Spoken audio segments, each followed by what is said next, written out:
La cooperativa nasce nel 94, come dicevo, però la compagine che attualmente lavora e collabora col Sestante, diciamo,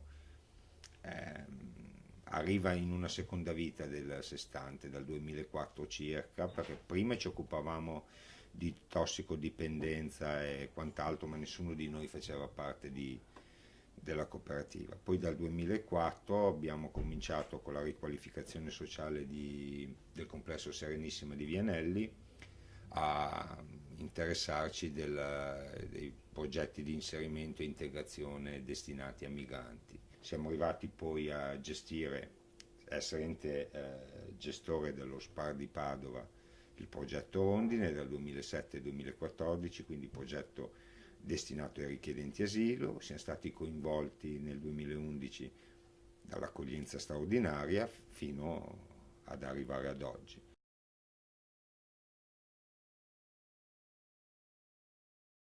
Mi chiamo Aliu, Vieni da dove? Gambia, Quanti anni hai? io ho 27 anni. E da quant'è che sei in Italia? Sono qua in Italia da 2 anni.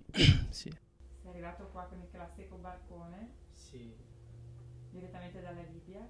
Sì, E dove sei stato qui a Padova? sì, a Padova e dopo abbiamo trasferito in Bagnoli. Ah, sei stato a Bagnoli. Sì, Quanto tempo? a Bagnoli da due mesi e dopo è tornato qua in Padova in cooperativa di Sestante. E adesso dove vivi? In una casa? Sì, una casa, appartamento piccolo così. Era 6 persone che sì. E cosa fai? Lavori? Sì, sto lavorando anche studiando. Lavoro in ristorante a cuoco.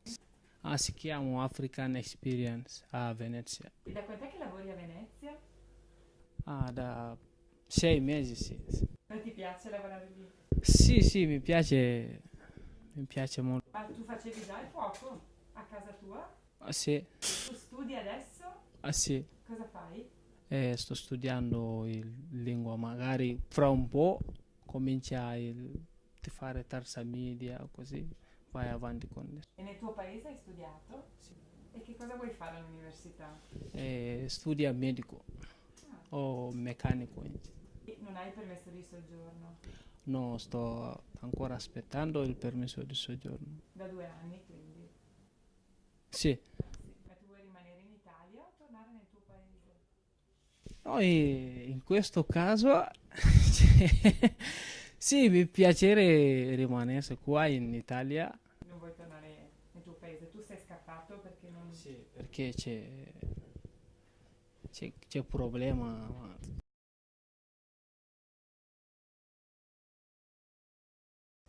E molte storie, molte persone, che cosa accomuna tutte queste persone e anche il vostro modo di operare nell'accoglienza diffusa? Una difficoltà è una fuga dalle difficoltà, siano esse guerre o fame. E io mi trovo sempre più spesso a dirlo che dalla guerra a volte ci si può nascondere, dalla fame e dalla carestia mai. Questo fa sì che tanti dei migranti che siamo abituati a conoscere come migranti economici in realtà siano dei migranti che hanno un grande diritto di fuggire e di cercare un inserimento in società che gli permettano di vivere, di sopravvivere, di avere il cibo per loro e per i loro figli. E prima si parlava di un paradosso, il fatto che molte persone, alcune persone hanno il permesso, altre lo stanno cercando di ottenere, magari sono in appello e probabilmente può essere anche che non lo ricevano, nel frattempo hanno fatto un percorso. Sì, qua entriamo in uno delle grandi difficoltà che l'Italia sta cercando di affrontare. È una difficoltà che abbiamo perché siamo uno Stato fortemente garantista, per cui ci troviamo che il percorso di un richiedente asilo sia molto lungo. Commissione per una prima valutazione, ricorso al tribunale ordinario e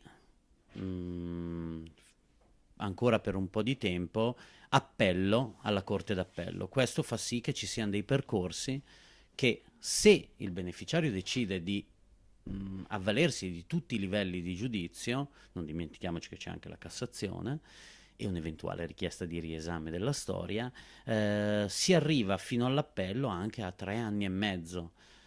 3 anni e mezzo in cui comunque queste persone sono inserite in un progetto che gli fornisce degli strumenti, che gli fornisce corsi di italiano e che li stimola a impegnarsi e a lavorare per un inserimento in questa società, che può essere vanificato per il beneficiario perché ha lavorato per nulla, perché si è impegnato per nulla, per la società italiana perché sono stati spesi dei soldi che poi non frutteranno mai un nuovo cittadino integrato e impegnato.